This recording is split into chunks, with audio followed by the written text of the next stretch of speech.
My name is Sister Dorothy Fabritze, Dorothy as in the Wizard of Oz. I am a missionary sister of the Most Sacred Heart of Jesus. We are an international congregation. We work in 20 countries around the world.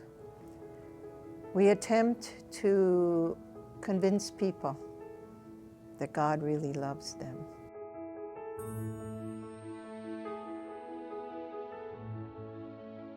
It was during high school that the Missionary Sisters, who were missionaries in Papua New Guinea, came back and told us missionary stories. It was those stories that helped me to discern a missionary vocation within my call to be a religious. In 1977, I was sent to Papua New Guinea, and I worked there for 16 years. A very short time of that, maybe a half a year, I actually taught in an elementary school in the country.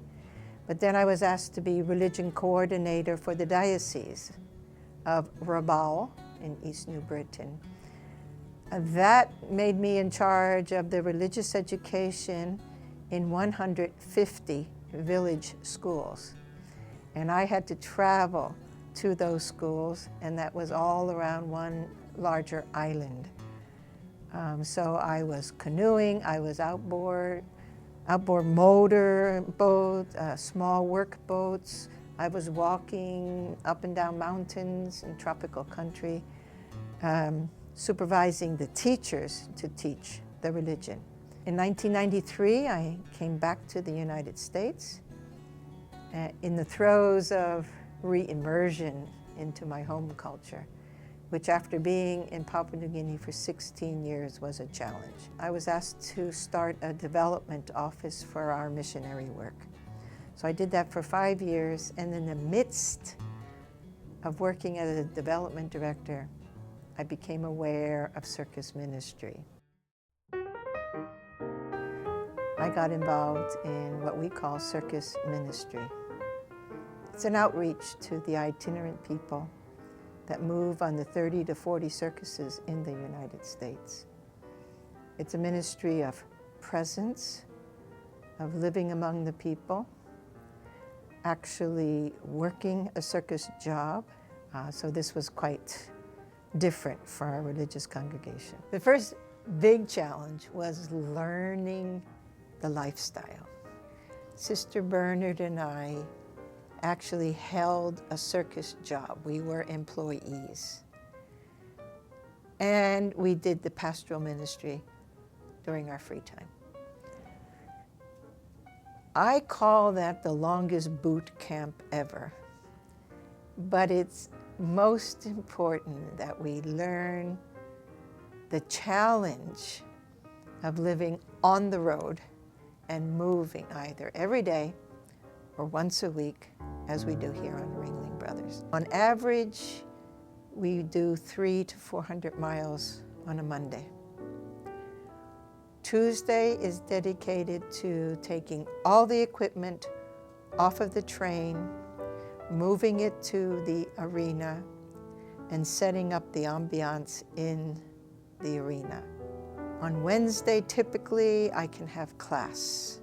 On average, I will have 4 to 5 hours of religious instruction for different groups or different individuals every show day, Wednesday through Sunday. In my house trailer, I have very little space, but I have a nice room, which is a chapel, and I have the Blessed Sacrament in that chapel. I have special Vatican permission to have the Blessed Sacrament on the road in a trailer. And it is there that daily I get my sustenance, and that is a basic value of the religious lifestyle, that we reflect on the scriptures and we pray the scriptures. And that's where I get my energy and my life. The circus people, they are a family-orientated group of people who see it as their call to provide family-orientated entertainment for the people and to allow people to somehow forget their world they're living in, and for 2 or 3 hours to step aside and just be entertained. What they need and what they're really hungry for is to form a religious community also. That we're all from different faith traditions. We're not all Catholic, we're not all even Christian. But somehow we all acknowledge some kind of supreme being, and they want support in living their faith tradition. And we try to form a community of believers. And it's really beautiful to see when we have the opportunity for the circus chaplain to come and celebrate Mass, or we invite other priests from the local area to come and say Mass for us. A nice community forming around the Eucharist, and it strengthens our bonds. Since 2012,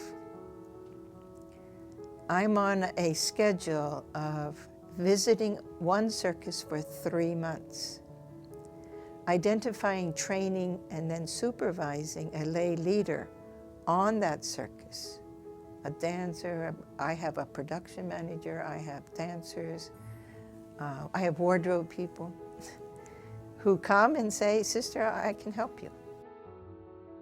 I met Sister Dorothy here like 6-7 years ago. And then slowly, Sister started to teach me, you know, and now I became her help. It's a lot of cultures here, a lot of different people.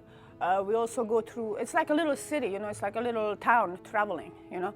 We have also school here, we have like a pie car, we have wardrobe, you know, we have all these departments as well. And we go through a lot of things. We also had a very bad accident this year, you know. So we really need, you know, God's support and Sister's support. Her work means for us a lot.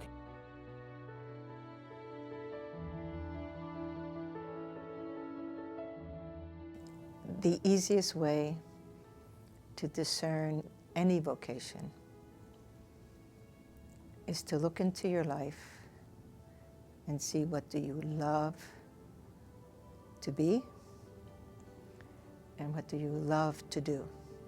If this is really, really important, your discipleship, then you can start discerning, is this something I want to do full time? Those that really love to be a follower of Jesus Christ, to love the way he loved, completely, unconditionally,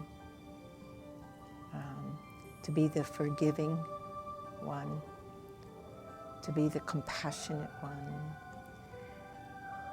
to be the sincerely understanding one.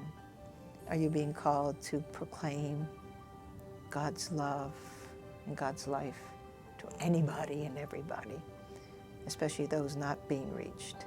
And that for me is the missionary call.